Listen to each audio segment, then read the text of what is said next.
A.C.M.G. This is Xavier Josiah. What's going on? We're here at the J1 Studios Music Fest, finally. And I'm here right now, speaking of music, I'm here with the sound team for J1 Studios. This is Forrest. Forrest Shamlian, a.k.a. Forrest Fire. There you go. And Ray Riley, if you guys, also known as Shinigami. But if you guys don't remember him, remember this. Come through, they say, what is this? I don't know. A brother with the sick freestyle that don't mind switching styles. Either way, he gets wild like Tarzan or Tasmanian devil. I'm off the chain, spinning off the top, man. I go off the top, man. Catch the reference. Mega Man 3, yes, catch the reference. When I come through, spit it like needles. Somebody call a beetle, yes, I spit needles. So basically, you guys, handle all the sounds for J1 Studios, and a lot of those sounds are kind of based on between video games and the comic books that are premiering. So, explain to our fans here and our members here what exactly it is that you guys entail within that. Okay. Well, for the video game stuff, we have a collection of remix albums that we've been doing since years ago. Ray was the original sound team before I came along, so he started off doing some Sonic the Hedgehog albums. Yeah. Emerald Chasers was probably the first. That was the first. Yeah. The first album? Yes, that was a tribute to Sonic the Hedgehog. And it was also to drop hype for Sonic the Hedgehog 4, which was downloadable only for PlayStation 3 and Xbox. Right. That game was horrible, but that's... The soundtrack said for itself. That game was horrible, but that album actually did well. Right. And from then on, it was that. It was Modern Day Marvels, which was a tribute to Marvel vs. Capcom. Then we had the follow-up, Spin Dash Audio. More Sonic. And then when he came in, we added in Mario Dubstep, aka Green Mushrooms Yeah, we made dubstep out of Mario music. So, did the undoable. Now, what exactly inspires you guys to, just do game-inspired music? Oh, well, I mean, I've been a gamer my whole life, pretty much Nintendo only. So, it was a lot of the music that usually spoke to me in games like Super Mario World. That's what we try to do. We're always covering the oldies. So it's like Sega Genesis, Super Nintendo era.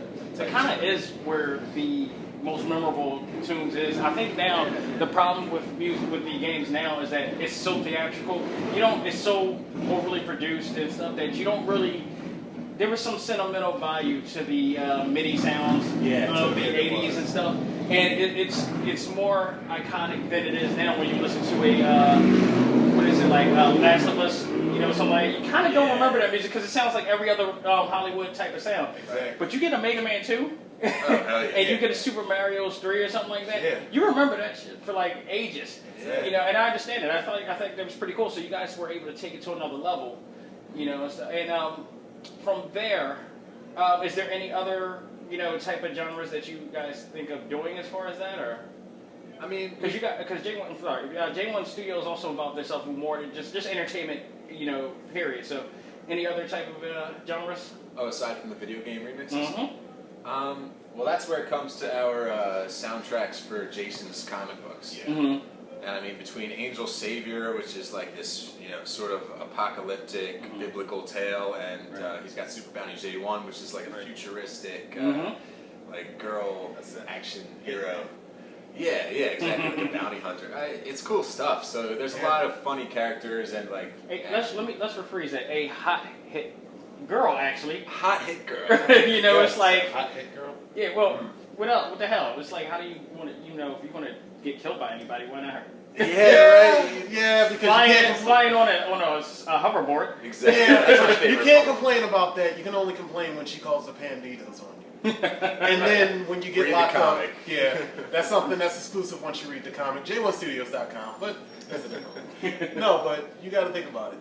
You're being chased down by this hot girl who pretty much is trying to cash in the bounty on your head, and she's like, you know what? Forget this. Let me call him back up. And you got two Mexican guys in a panda suit, and a robotic panda by the name of Chen, which is Chinese, Japanese, either way it's Asian.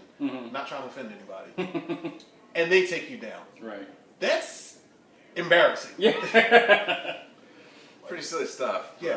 But, that's what inspired your Panditos track, right? Oh yeah, Panditos de las Guerreras. He's got this guitar track, and it's pretty cool because he plays guitar. I've played a lot of keyboard through my life, but for the Panditos, he's got this like nice Spanish-sounding, kind of flamenco-esque track for the Panditos. So a lot of Jason's work ends up inspiring us to, you know, do whether it's like EDM, like techno stuff, or some of Super Bounty's like flying scenes, or so. Yeah, his comic books have brought forth a lot of music from us. And it also gives Lime Rhyme too. Lime Rhyme's a fun one. Kate Milo did that one. So Samurai Cat Action. Did a couple tracks for that. Yeah. And it also challenges us in a way because it forces us to step outside of our box in regards to producing. Like me, I'm primarily I can say I'm hip hop, but considering I also play guitar, that's hip hop and rock, and then with the addition of Forrest and some other tracks that I remember listening to in the past. That's hip hop, rock, EDM.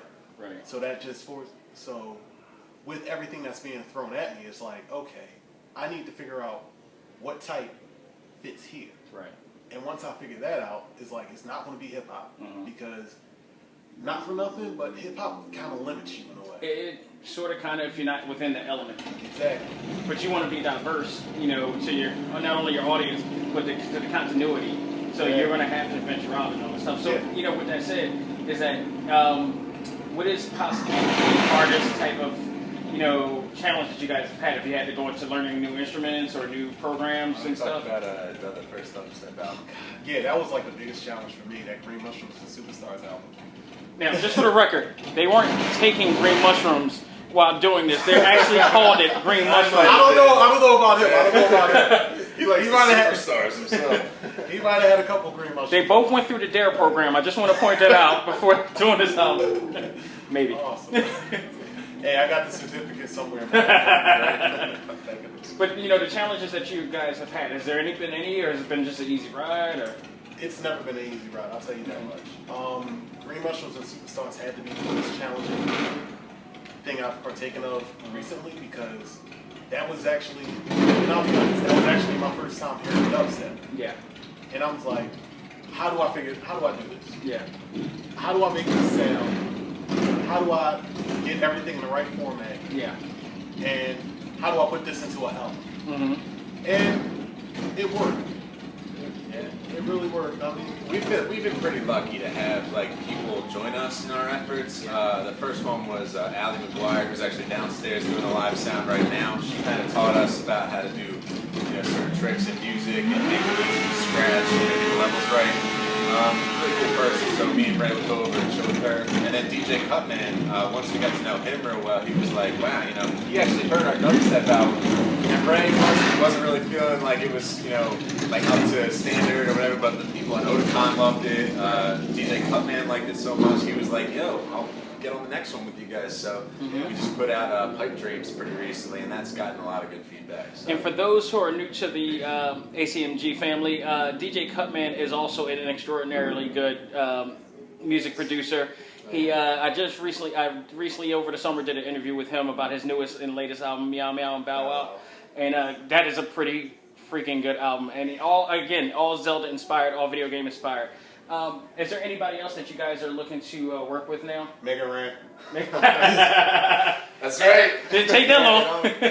I mean, the thing about it is like Mega Ran is connected through J1 Studios by the comic Random Lyricism, which I'll need to go to the site and check out. Yeah, absolutely. I highly recommend. Again, J1 Studios, these guys have been doing it for quite a while, and they've made a really good success of what they're doing as far as comic books, as far as music, and all around entertainment. You know, all your entertainment news, you know, just along with us.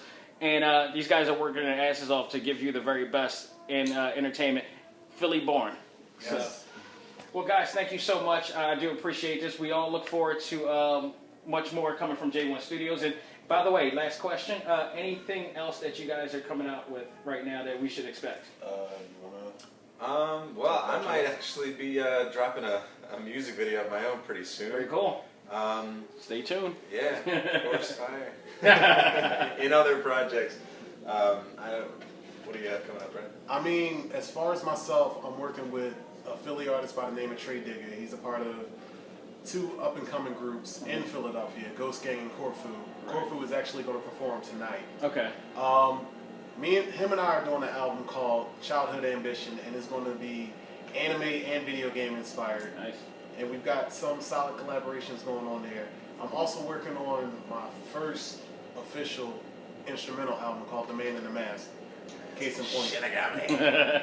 And that's going to give like a good variety of hip hop beats for everybody. Good. I'll be looking forward to playing that, playing my games.